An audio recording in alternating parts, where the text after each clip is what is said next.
Combination of capacitors లో question ఏమిచ్చాడంటే, ఒక circuit ఇచ్చేసి ఏబి మధ్య ఈక్వివాలెంట్ కెపాసిటీ వాల్యూ ఎంత అని మెన్షన్ చేశాడు.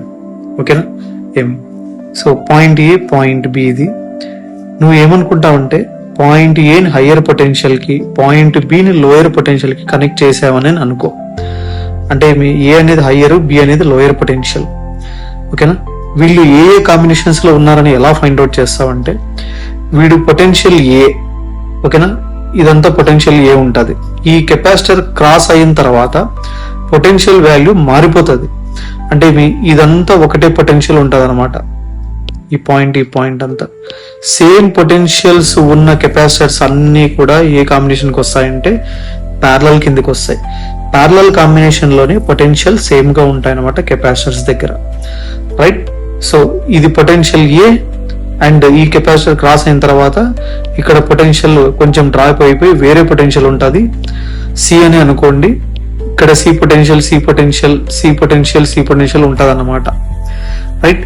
ఈ కాంబినేషన్ క్రాస్ అయిన తర్వాత ఈ పాయింట్ కి వస్తే మళ్ళీ ఇక్కడ వేరే పొటెన్షియల్, ఈ కాంబినేషన్ లో మొత్తము నీకు పొటెన్షియల్ కొంచెం డ్రాప్ అయిపోయి ఉంటుంది. ఇంకా ఇక్కడ వేరే పొటెన్షియల్ పాయింట్ ఉంటుంది అనమాట. ఇదే పొటెన్షియల్ ఫర్ ఎగ్జాంపుల్ డి అనుకోండి, ఇదంతా డీనే ఉంటది, ఇది డీనే, ఇది డీనే, ఇది కూడా డీనే, ఇది కూడా డీనే. అంటే అర్థం ఏమంటే వీళ్ళిద్దరిలో డి అనే పొటెన్షియల్ ఉంది కాబట్టి, రైట్, వీళ్ళిద్దరు ఇంకొక ప్యారలల్ కాంబినేషన్ అన్నమాట.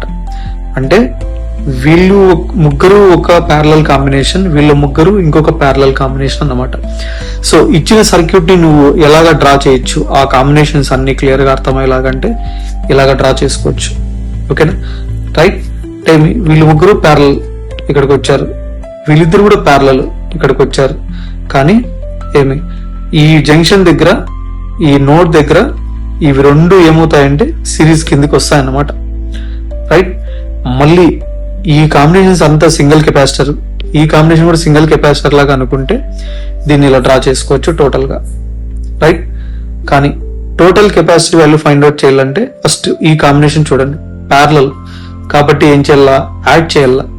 వాటిని C equivalent 1 is equal to 5 plus 2 మొత్తం 12 మైక్రోఫెరడ్స్ అవుతుంది.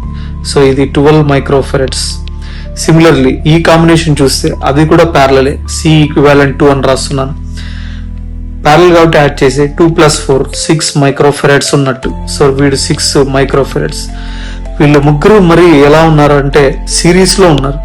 సిరీస్ లో ఉన్నప్పుడు equivalent capacity value is nothing but 1/C equivalent is equal to 1/C1 + 1/C2 + 1/C3 అనమాట. అంటే 1/6 + 1/12 + 1/6.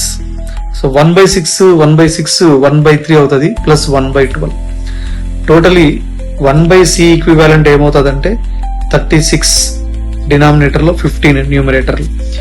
ఈక్వివలెంట్ కెపాసిటీ వాల్యూ కావాలి కాబట్టి రెసిప్రోకల్ రాసేస్తే C equivalent is equal to 36/15 చేస్తే equivalent capacity between A and B points వస్తుంది అనమాట. 36/15 ఎంత అంటే 2.4 మైక్రోఫెరడ్స్.